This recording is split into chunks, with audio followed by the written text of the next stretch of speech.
Welcome to Live Daf, your online Daf Yomi Shir. Shalom and welcome back to today's Daf Yomi Shabbos Daf Samach Zayin. We're on the last line of Samach Vav and Beis, the last few words. Omar Rav Huna. The Gemara will continue giving us, describing various therapeutic methods which have a healing and curing capabilities. Omar Rav Huna le'ishsa tilsa. If one is suffering from a condition of ishsa tilsa, which is a fever which returns every 3 days, what is he meant to do to combat this condition? Laisi shiva silvi. He should bring 7 small branches. Mishiva dikli, from 7 palm trees. What else should he bring? Vishiva tzivi, and 7 splinters. Mishiva kishuri, from 7 wooden beams. Vishiva sichi, 7 pegs. Mishiva gishuri, from 7 bridges. Vishiva ktimi, 7 portions of ash. Mishiva tanuri, from 7 ovens. Vishiva afri, 7 portions of earth. Mishiva sanri, from 7 underneath 7 doors. This is the indentation in the ground where the hinge where the hinge rests and turns in. So from that area, from this hole in the ground under the door, this hinge hole, he should take some dirt, some earth. So he should bring 7 portions from under 7 doors. Vishiva kufri, 7 portions of kufri's pitch. Mishiva arbi, from 7 ships. Vishiva buni, 7 handfuls of kamuni. This is cumin, this type of seasoning. So 7 handfuls of these. Vishiva bini, and 7 hair. Midikna, from a beard. The kalba sava, from a old dog. V'litzarinu b'chalola deveit zavara. He should wrap all these items together. B'chalola deveit zavara, hang it underneath his neck by the opening of his shirt. B'nira barka, he should wrap them together using a nira barka, which is a strand of hair. So this will address his condition of ishta tilsa, this fever that returns every 3 days. Amar B'Yechanan le'ishta tzmirta. This is a different type of feverish condition, something which it encompasses his whole body. Le'ishta tzmirta, Rashi says it's choilish shemechamemes, it heats up v'kudeches es haguf, the entire body. So what's he meant to do? Lishkel sakina, he should get a knife, the kula parzla, which is completely made of iron. V'lezel, he should go lehicha, the ika vardina, he should go find a bush, a sneh bush. This is the bush described in the Torah where Hashem revealed himself to Moshe Rabbeinu. This bush called a sneh. V'likter beinira barka. He should tie onto this bush a strand of hair and proceed as follows. Yom Makama, the first day, lachur kveipurta, he should engrave a little bit into this bush. V'leima, he should say the following pasuk. This once again is the pasuk describing the encounter of Moshe Rabbeinu with Hashem, with the Shechina on Har Sinai, before Moshe Rabbeinu went back to Mitzrayim to take Klal Yisrael out. So this was the revelation at the Sneh. And it says, Vayera Malach Hashem Elov. The Malach Hashem revealed to him to reveal himself to Moshe Rabbeinu, Belabes Eish, from this with this fire, with this vision of fire, Miteichasneh, etc. So this pasuk, he is meant to say on the first day of his procedure here, this sick man. L'machar, on day number 2, lichrog beipurta, he should engrave a bit more into this sneh. V'leima, he should say the next pasuk. Vayomer Moshe, after Moshe noticed this vision, he said, Asurna, let me turn aside ve'era and take a look. She's meant to say this whole pasuk. So day number 2, engrave a little bit more and say pasuk number 2. L'machar, on the following day, lichrog beipurta, he should engrave a bit more into this bush. V'leima, and then he should say the following pasuk, which is Vayar Hashem Kisar Lirois. Hashem saw that he turned aside to take a look. Vayikra Velakim, Hashem called out to him. Miteichasneh, and the pasuk concludes Vayomer Moshe Hinei Vayomer Moshe. He called out to Moshe Vayomer Hinei. Moshe says, "Yes, here I am." So these 3 psukim are meant to be recited consecutively throughout the 3-day procedure here. Amalei Rav Acha, Breidu Rava Rav Ashi. So Rav Acha, the Breidu Rava told Rav Ashi, why do we stop by this pasuk? There's actually another pasuk. Now Rashi explains that the purpose, the semblance of the final pasuk of Ayar Hashem, Ki Sar Lirois, so the word Sar means to turn aside. Says Rashi, Sheyasar HaChoili. Sar resembles the concept of turning aside, getting away. And this is meant to be have an effect on this condition, on this sickness, that the Choili, the illness, should also turn aside. Now Rav Acha, the Rava told Rav Ashi, we have another pasuk, which is also pretty appropriate. V'leima, why doesn't he say the additional pasuk? This is pasuk number 4, following those 3 psukim, which says, Vayomer, Al Trikrav Halayim. Hashem tells him, don't get close to here, don't come close. Shal no lechem al grecha, remove your shoes. This place is a Admas Kodesh, a place of holiness. So Rav Acha maintains that it's appropriate for him to say this pasuk as well. Why? As Rashi explains, Al Tikrav Halayim means don't get close to us. Don't get close to here. Halayim means don't get close to this area. And it would also be appropriate for the sickness. You're addressing the sickness and saying that the remez here will be that it should have an effect on the sickness. Just as you say this pasuk Al Tikrav Halayim, so to the sickness should not be yikrav, should not get close to, meaning he should get rid of this sickness.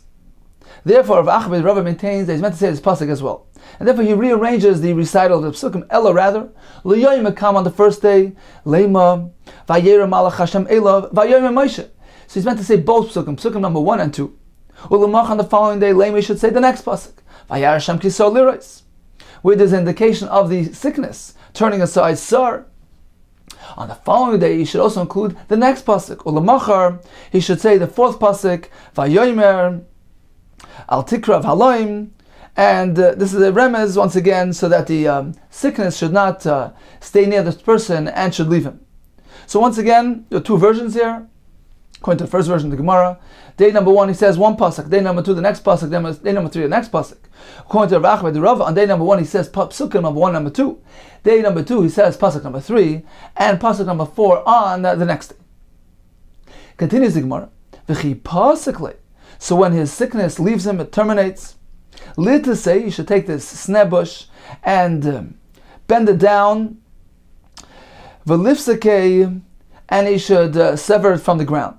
So he bends it down and cuts it off. V'leim hachi, and he should say as follows: Hasneh hasneh. You should address the bush and say, "You sneh, lav mishum de gvias mikoliloni." It's not on account of your tallness, the fact that you're higher than all the trees.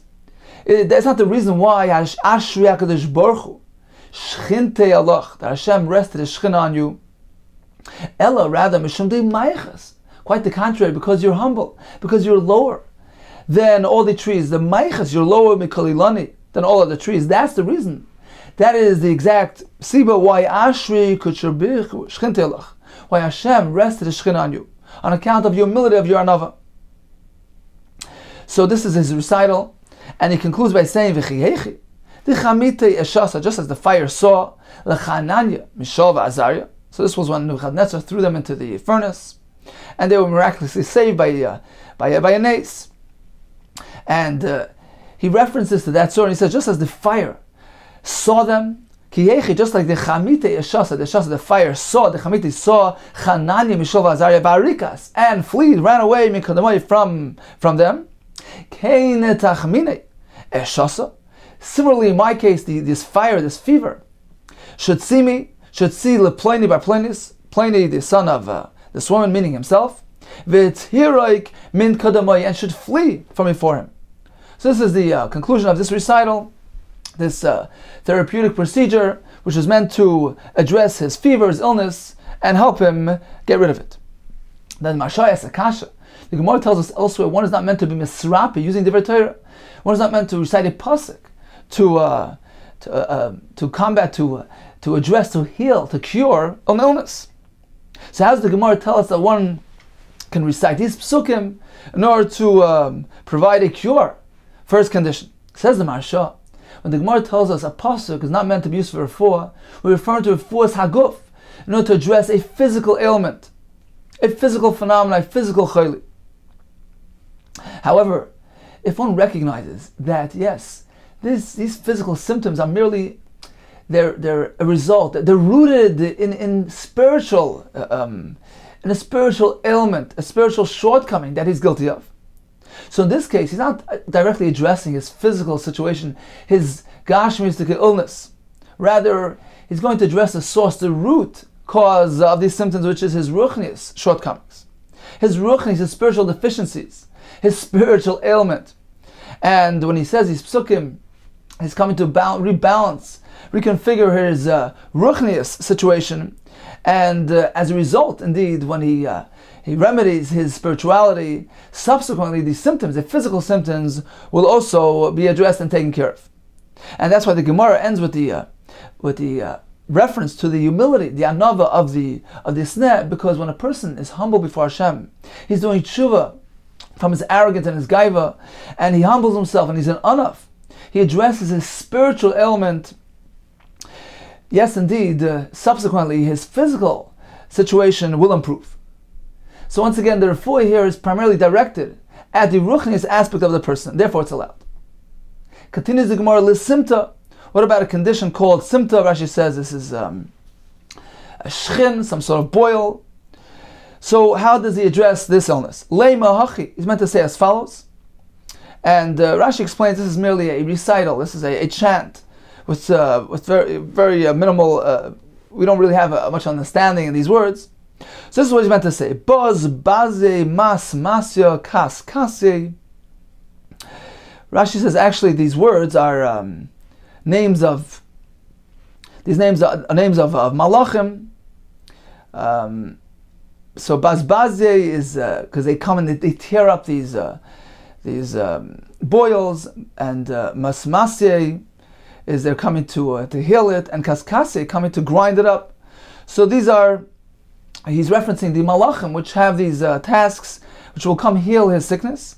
Sharloi varmeloi Ilain Malachi. So these are names of Malachim. The Shtalchum Arad Stoim was sent for Stoim. Rashi says that in actuality they don't come from Stoim, but this is the wording of the lachash, the recital, the chant that he's meant to say for the curing of this illness.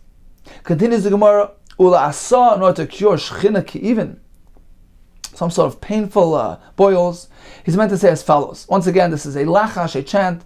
Bazach, bazich, bazbazich, masmasech. Kamoin kamich einayich. So bazbazich masmasich once again is referencing the fact that the malachim, the names of the malachim that will tear up the boils. Bazbazich, they will tear up the boils, and masmasich, they will come cure the boils. Kamoin kamich, this is part of the lachash. Einayich bich, your redness, your color should remain intact, should be contained and not spread. Einayich bich, your color should stay as it is and not develop further. As asreich bach, your place should remain there, meaning you shouldn't go ahead and multiply and spread.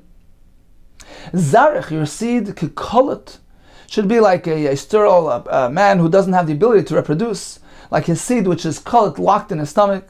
So you also shouldn't have the ability to spread further. Ukepreda, your seed should be like a mule, which doesn't have the ability to reproduce. The leipara, the leiravia, it doesn't reproduce and doesn't multiply. Kach. Similarly, leisifra, leisirba, these boils should not multiply and reproduce and multiply begufi, in the body of the pliny, by plainis, in the body of this person. Lekipa, another sort of boils, what should he say? Leimach, he says as follows. Cherev shlufa, a drawn sword, the kela natusha, this is a slingshot which is also spread out. Lo ishme yoichav, choylin umach oiven, sicknesses and pains, leshida choyl machoiven, sicknesses and pains. So this is the lachash, the recital that he says for this condition of kippah. What about leshida, one who was struck by a shade, by a demon? Leimach, is what you say. Havis the pakik havas. Havis. Lita means cursed. Tavar means broken. Or meshumas means lashon of shamtav nidei, excommunicated. So this is how he addresses the. He makes reference to this this shade, this demon, which should be cursed, broken, and excommunicated. Bar Tit, a product, a son of mud. Bar Tameh, a son of impurity. Bar Tina, a son of clay. Keshamgaz, Merigaz, Vistemoy. Okay, this is the end of this recital. Lishida, the Beis Hakise. What if one was affected by the shade which resides in a Beis Hakise? Leimiachi. This is what he should say. Akarkafi de Ari, on the head of a lion. Ve'ausi, the Gurios, on the nostrils of a lioness, a female lion. Ashkrachton, Lishidoi. I encountered the shade. Which shade? Bar Shirika. This is his name. Bar Shirika Panda. This is his name. B'meishra de Karsi, in a row of leek. Chavte, I've knocked him down. Beloya de Chamr, using a loya, a cheek of a donkey. Chatarte, I have struck him. So these are a list of different procedures and chants that one is meant to address to these various illnesses in order to bring cure and healing. Now, interesting that the Yam Shel Shlomi actually brings that there's a cherem hakadmonim of the early generations, a ban not to engage in these therapeutic procedures because perhaps we're not really expert in how to implement them, and also on account of the progression of the generation, the change of the nature amongst the population. Perhaps these things won't be effective, and it will come to result in the people ridiculing the words of Chachamim. Therefore, one is not meant to engage in these therapeutic procedures. Continues the Gemara, getting back to our Mishnah, that Mishnah told us that B'nai Malachim, princes may go out in Rosh Hashanah wearing these zugin, these gold bells, which are considered to be ornaments for them. And the Mishnah actually told us that not only princes are allowed, any person, any one of Bnei Yisrael, v'chol adam, any person.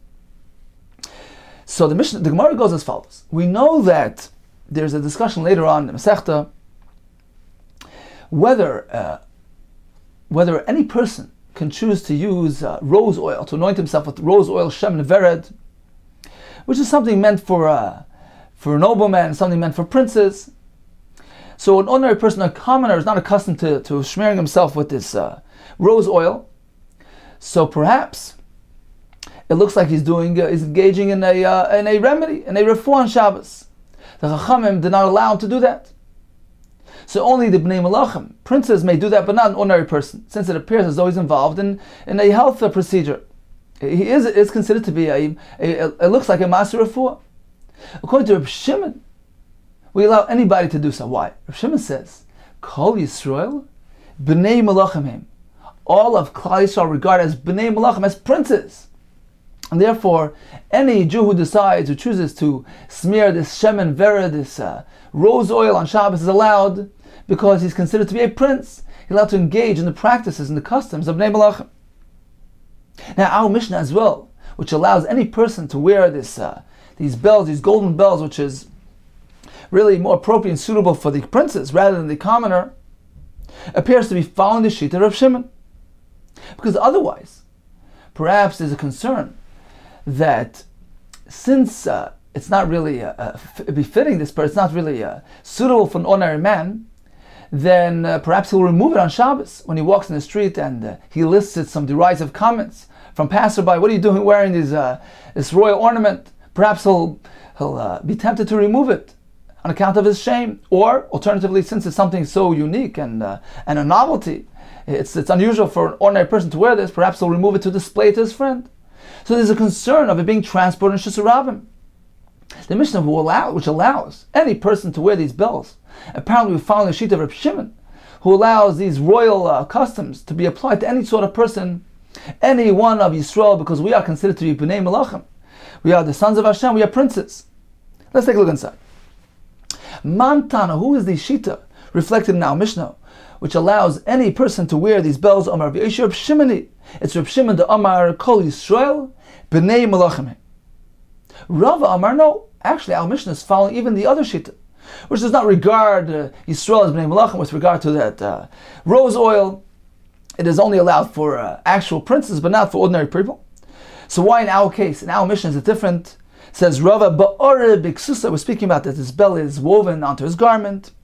V'divrei hakoil, and therefore it's following all shittas, all opinions, because in this case there's absolutely no concern that he will remove it. It's firmly attached to his garment.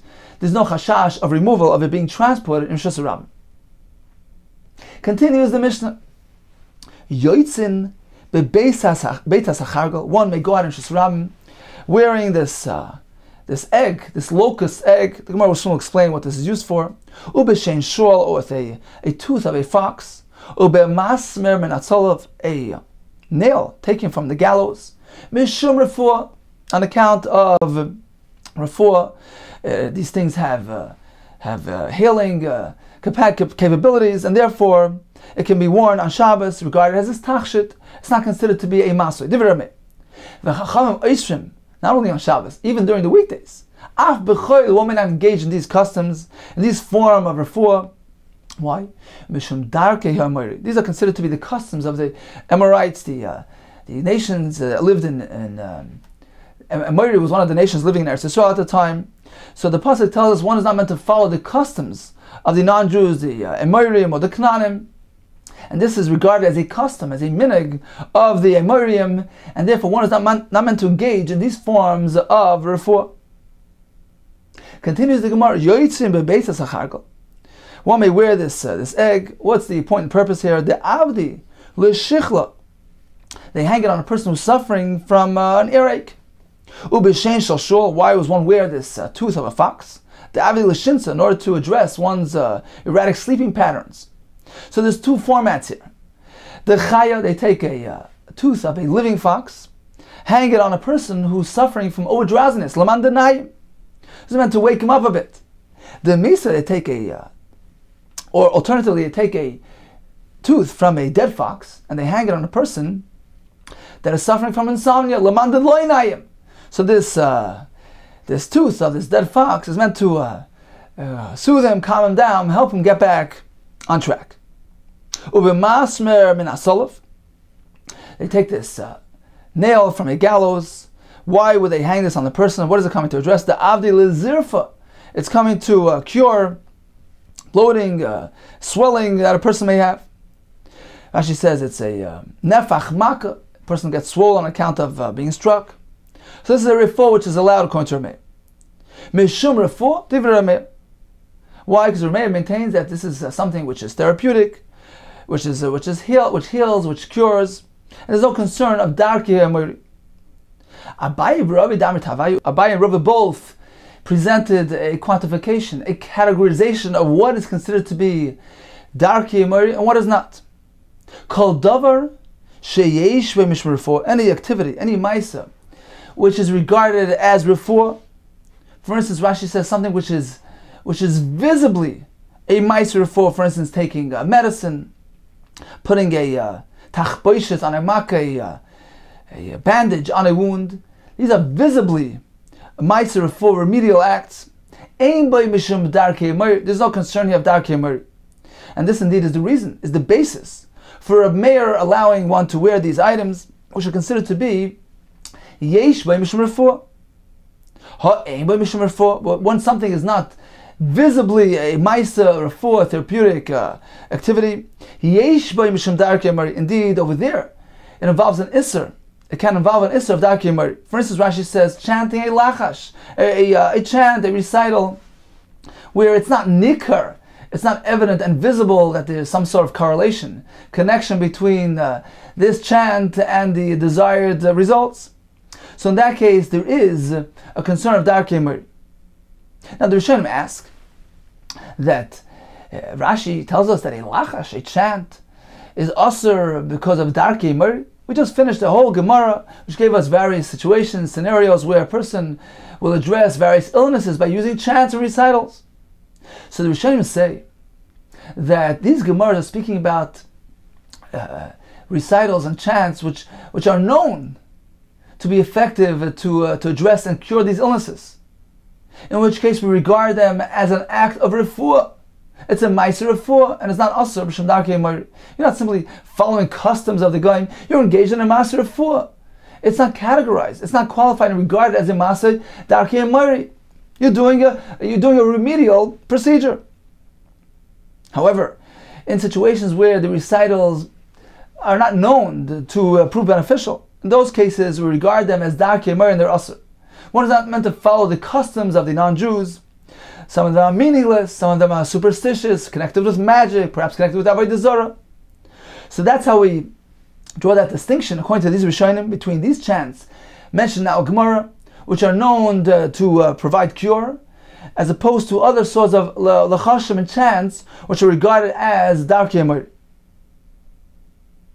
Once again, says the Gemara, Kol davar sheyesh mishum refu'ah, ein bo mishum Darkei Moiri. Something which was regarded as a ma'aser refu'ah, as visibly a remedial procedure, there's no concern of Darkei Moiri. Now Rashi learns that the Gemara here is beginning a kasha. Ha, ein bo mishum refu'ah. You mean to imply that something which does not have that characteristic, for instance, a recital of a lachash, yesh bo mishum Darkei Moiri, there is a concern there of Darkei Moiri, something which is not clear and evident to bring about these healing and curing results. V'atanya, we learned in the Bryce, Ilon shemeshe pereisav, a tree which sheds its fruit, it's an overly vital tree.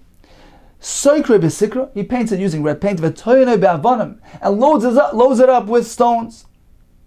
Says, well, let's try to understand what he's doing here. B'shleim toyne be'avonim. We understand the point of burdening this tree with stones. To weaken its energy, to diminish its vitality. Perhaps by doing so, it will stop sharing its fruit prematurely. So this is a direct effect. It's not considered to be something superstitious or Maaseh Moiri. It's something which has a direct effect. It's a scientifically based procedure. However, painting this with red paint, my refu'ah ka'avid. What type of refu'ah? What type of visible ma'aser refu'ah is he doing? It seems like he's engaged in some sort of custom which is not really understood, and this should be asr. It's considered to be Darkei Moiri. So once again, if you maintain that the only time something is mutter is if when he's doing something which has a clear connection with the results, it's a visible ma'aser refu'ah, then it's mutter, but otherwise it's asr. In this case, painting the tree red should be asr. Says the Gemara, the point here is not to address its illness or its shedding the fruit directly. It's not a supernatural application here. Rather, it's a very simple thing that he's doing. He's coming to draw attention to his tree. So if passerby should see it, should pay attention to this tree which is painted red. And they should go daven for this tree, beg mercy that the tree should perform properly. As we learned this concept in the following brayso. V'tamei yikra. Tamei is referring to the Mitzuri. He should call out, Tamei. What does that mean? He's calling out to everybody. You should know, I'm a Mitzuri, I'm Tamei. Why is he doing that? He's meant to inform the public of his tsar, of his misfortune, so that v'rabim, yivakshal of rachmim, that the public should go down for him. So the point here is to publicize the trouble that he is experiencing. And here too, regarding the tree, he places the stones in order to have a physical effect on the tree, but the point of the red paint is merely to call attention to the situation, so that the public will daven for this tree. Amar Ravina, Kiman, according to whose shita, Talinan kuvisi bedikla, this practice of hanging Talinan kuvisi, these dates bedikla on this palm tree which is shedding its fruit prematurely. So Kiman, according to who, Talinan, do we hang kuvsi, the dates bedikla on this tree, ki aitana, in accordance with this Tana, that we're meant to do something to call attention to its situation. Therefore we hang the dates, which will indicate that this tree is having problems, so that everybody should daven for the tree. Continues the Gemara. Tana. So this chacham, this scholar, he presented some brises beperek amoroi. So there's a perek in the Tosefta Masechta Shabbos which discusses the various customs of the Amorim. So he presented, he he taught this, he presented this, he recited this, these brises, this perik, in front of the Kamei, the Rav Chia bar Avin. Amrli, so he responded, the Rav Chia bar Avin responded as follows: Kulu, indeed, all those contained in that perik, all those customs, isbu, mishum darkei mori, they're regarded as darkei mori and they're asur. Levar mehani, except for the following two customs. The following two remedial procedures. Number one, one who has a bone stuck in his throat.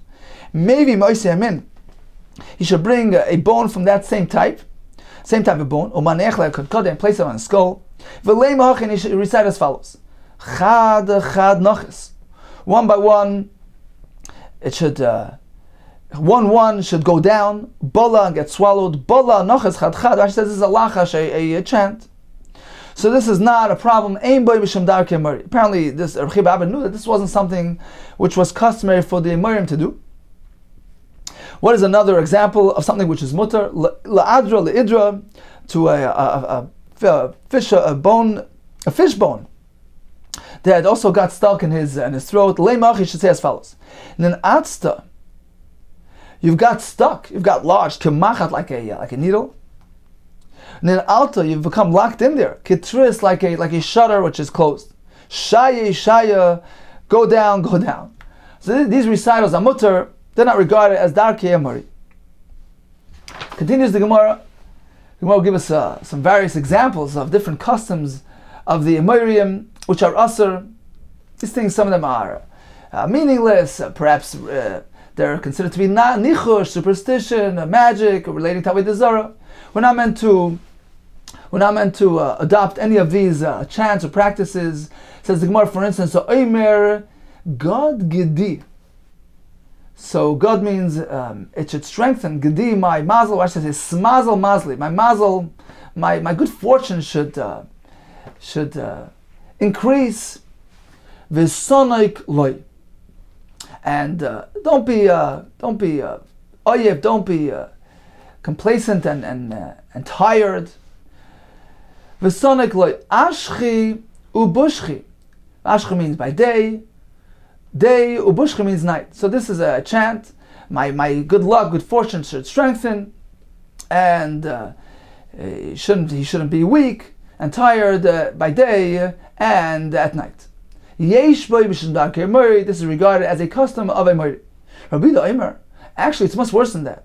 There's a lav here, a lav regarding Avodah Zarah.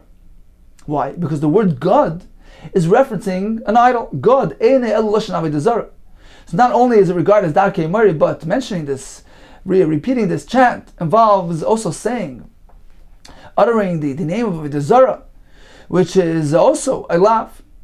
Shenemar, what do we find that God is Eine El Lashon Avodah Zarah? Shenemar ha'urchim legod shulchan. We see that God is an Avodah Zarah. Hu b'shma, v'hi b'shmoi. This was another practice of the Goyim. At night they would swap their names. Hu b'shma, he would call himself with her name. V'hi b'shmoi, and she would call herself in his name. This is some sort of superstitious behavior. Yesh b'mishum darkei mori is regarded as a way of a mori. Dunu dani. Dani means my barrels. Duni should strengthen themselves. Yesh b'mishum darkei mori. Rabbi Omer. It's actually reciting the name of Avodah Zarah. Ain't done a lashon Avodah Zarah. Shenemar hanishboim ba'ashma shemron v'amru chaya lehecha done. Continues the Gemara. Omer la'oire v'tzrach. So if he hears this raven calling out, crowing, so the Miriam, they regarded the ravens as bearers of bad news. So in order to switch things around, he would call out to the raven and say, Oire la'oire. He'd call to the raven and say, tzrach, crow. Urvasa, the female raven, shriek, you should shriek. And turn your tail to me for goodness, to augur good tidings. Doing this is considered to be darkei mori. Ha'omer, one who says shachtu taran golzeh, you should slaughter this rooster. Why? Shekara arvis, because he called out later than all the other ones. Or he says, V'tarna goyles, go shech this hen, shekara garis, because when she crowed, she sounded like a male chicken. Yesh b'mishum darkei mori. This is regarded as darkei mori. Eshta v'oiser, one who announces, I'm going to drink v'oiser and I'll leave over. Eshta v'oiser, yesh v'mishdarkei mari. So he's doing it, as Rashi says, so that the bracha, blessing, should be found. This is called darkei mari. Hamavakeres ba'itzim b'koisel. So one has fresh chicks or young birds which have just hatched. So she takes the beitzim, the eggs from which they've come out, and she crushes them, and she goes and then places it on the wall. Hamavakas, samagoris hamakbas, beitzim bekoizel v'atoch v'nei efroichim. So she places the eggs on the wall. She crushes them in front of the new chicks. Yeshu mishadarkei mari. She does it so that the chicks don't die. This is regarded as darkei mari. V'amegis v'nei efroichim. If one stirs his pot in front of these newly hatched chicks, in order so that they don't die, yesh boy mishum darkei mari. Continues the Gemara, hamar kedes, one who she dances, she counts 71 chicks, so that they don't die. Yesh boy mishum darkei mari. Hamar kedes lekutach. If she dances when she makes this kutach, this dip, she dances in front of him. This is also some form of superstition, so that the kutach dish should have an enhanced flavor, should have a strong flavor. So this is inappropriate. She quiets down the people there when she cooks her lentils, so that the lentils cook properly. And she has the people call out when she's cooking her beans. Yesh boy mishum darkei mari. All these things are regarded as darkei mari. Hamashtenes v'fnei rasa. If she passes water, urinates before her pot, meaning when something's cooking in the pot, b'shvil shatisbashal meira, so that it cooks fast. Yesh boy mishum darkei mari. That is also regarded as darkei mari. Continues the Gemara. But there are some things which are allowed, because they are scientifically based. They are just practical things. They're not considered to be meaningless or superstitious acts. For instance, one should take a splinter of a mulberry bush, or fragments of glass. And what is he going to do with these things? Because he can place these splinters or these pieces of glass in a pot which is cooking, to expedite the cooking process. Chacham prohibit regarding the fragments of glass on account of danger. Perhaps it's going to remain in there in the dish and it may be swallowed. Tana Rabbanan, we learned in Brisa some similar practices which are allowed. Noisin bul shel melach sechaner. When we place a handful of salt into the lamp, because the salt thins out the oil and enhances the burning process, so that it brightens and it properly lights. One can place tit, mud, clay tachas underneath the lamp to cool it off. In order to cool it off, by cooling it off, what he's doing is prolonging the flame, because the fuel which has a cooler temperature doesn't burn as fast. So this is allowed. It's not regarded as Maseh Amor. Amar Avzuch. Some related topic. Hayman de Michsi Shraga de Mishcha. One who covers over, places a lid over the lamp containing oil. By doing so, increases the temperature of the oil, and it becomes consumed faster. Magli nafta, or he goes and reveals, uncovers the flame, the lamp containing nafta, this nafta fuel, and by doing so he expedites the burning process, because this nafta is very flammable and the fire will catch on to the remaining fuel and it's going to be consumed quickly. In both of these cases, it's not something to be done. He's over on the Isra Baltashas because he's unnecessarily wasting his fuel.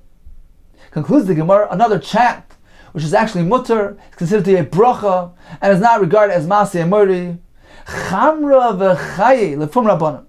When they pour the wine, One exclaims, wine, chamra b'chaya life, lefum rabbanon, to the mouths of rabbanon. The Gemara tells us elsewhere that wine actually enhances a person's mental capacity, makes a person sharp. So this is the announcement, wine and life to the mouths of rabbanon for their success. It's a lashon of bracha.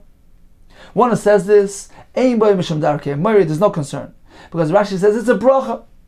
Maaseh, there was a story by Akiva, shasa mishel ibnoi, was making a wedding for a son.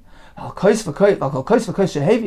every cup that he brought, Omar, he would announce this chant, Chamra v'chaya, this bracha, life, wine and life from Rabbanon to the mouths of the Rabbanon. Chaye v'chamra, life and wine from Rabbanon to the mouths of the Rabbanon, u'lefum talmideim, and to the mouths of their students as well. I once heard from Yisrael Belsky Shlita that this is one of the sources and the curse of the common practice and minhag to say l'chaim when one takes a drink of wine. Chamra b'chayi l'fum rabbanon l'fum talmudeim. Hadran alach b'meisha. Continues the Gemara. Klal gadol omer b'Shabbos. The Chachamim provide a major rule. The Gemara will explain why this is regarded as a major rule. So this is a rule regarding Hilchas Shabbos. We know that there are 39 malachos, 39 forms of forbidden work, labor on Shabbos. They're regarded as 39 avos malachos, categories of malachos. If one transgresses, if it's b'mezid, he's liable for skila, being put to death by stoning through bezdin. If it's done inadvertently, b'shagi, unintentionally, he brings a chatas. We have three categories regarding the obligation of chiyav chatas. Three types of situations, three types of forgetfulness. Number one, says the Mishnah, Kol ha'sheicheach ikar Shabbos. One who forgets about the concept of Shabbos. He forgets about the fact that there is a mitzvah Shabbos in the Torah. And as a result, he does many malachos. But also malachos harbe, performs many malachos. B'shabboses harbe, throughout many Shabboses. In this case, how many karbanos does he bring? He only brings one. Einei chayiv ela chatas achas. Why? Because what was the shkoga? What was the forgetfulness? What was the chet here? The fact that he forgot about the ikar Shabbos. It was based, the malachas that he did were based on a single act of forgetfulness, a single shkoga. And therefore, all the averos that he did are rooted in one shgaga, one forgetfulness, and one chatas is applied for all his malachos that he committed throughout many Shabboses. That's the first category. One chatas for all the malachos. Hayodeya ikar Shabbos. This is the next case. One is aware about the concept of Shabbos. He knows that there's a mitzvah of Shabbos, but he forgot that today was Shabbos. He miscalculated. It's Shabbos and he thought it was Friday. So he made a calendar miscalculation. And as a result of that, v'asa malachos harbe, b'shabbos harbe, he performed many malachos throughout many Shabboses. So not only did he forget that today was Shabbos, but come next week, he again miscalculated, he thought it was Friday. And this went on for many weeks. Chayav al kol Shabbos v'Shabbos. In this case, he brings a separate chatas for each individual Shabbos, because what is the source root of his mistake here? It is the miscalculation of the day. He forgot that today was Shabbos. So all that he did is rooted in this miscalculation, in this shgaga, relating to the day itself, and therefore he brings one chatas for the entire day, for everything that went on throughout that day. Now, why does he bring separate chatas for each Shabbos? Although we know that, generally speaking, if one does many acts, for instance, he eats something forbidden, chelav, forbidden fats, and he eats a kazayis. He didn't realize that it was chelav, so he eats a kazayis, then 5 minutes later another kazayis, and never really realized that, it never came to mind, to his attention, that he was over on the first avera. It's regarded as one continuous shkaga, one continuous forgetfulness. It's called helem echas, and he only brings one carbon. So why in this case, asked Rashi, when he forgot that today was Shabbos, did malachas, next week again he forgot that today was Shabbos, and he hadn't yet reminded himself about his previous transgressions, why in this case do we separate the weeks? And he brings two separate chatois. Explains Rashi, because since this shkaga, this forgetfulness is a calendar-based shkaga, so chances are that Rashi says efshar, it's impossible that it hadn't come to mind somewhere throughout the week that, yes, I made a mistake last week. It was actually not Friday, it was Shabbos. So that is regarded as a yediyah, as something which comes to mind and separates the two Shabbos, We regard them as two separate forgetfulnesses, two separate shgagos, and therefore he's chayiv a separate carbon on each. Tosfos explains it's based on a different reason, since there are days in between yomim sheben time, the days in between separating the Shabbos, they make that separation between the two obligations, two chiyuvim chatois, needs to be a separate chatas. For each Shabbos, we regard them as two separate categories, two separate acts, two separate chiyuvim. So once again, the middle case of the Mishnah was, he knew about the concept of Shabbos. He forgot that today was Shabbos. He did many malachas. He brings a chatas for each one of those Shabbos. The third halach in the Mishnah is, Hayideshu Shabbos. So he knows that today is Shabbos. V'asa malachis harbe b'Shabbos is harbe. Nevertheless, he didn't know that this is considered to be a malacha which is forbidden. So as a result, he did many malachis throughout many Shabbos. In this case, he needs to bring a separate chatas for each malacha. He's liable on each malacha on its own, because the shkage, the forgetfulness, relates to the actual labor performed. Chayev al kol av malacha brings a separate chatas for each category of malachas.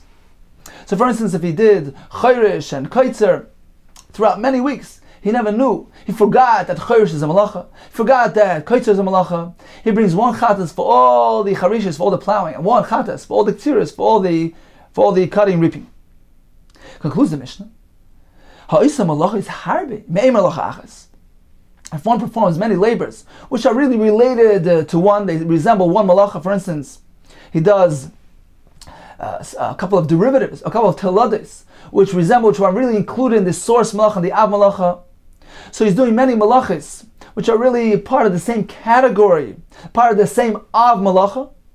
In this case, Einei Chayav Ela Chatas Achas. He's only liable for one chatas because it is all considered to be one, and together, since they all fall into the same category of an Av Malacha.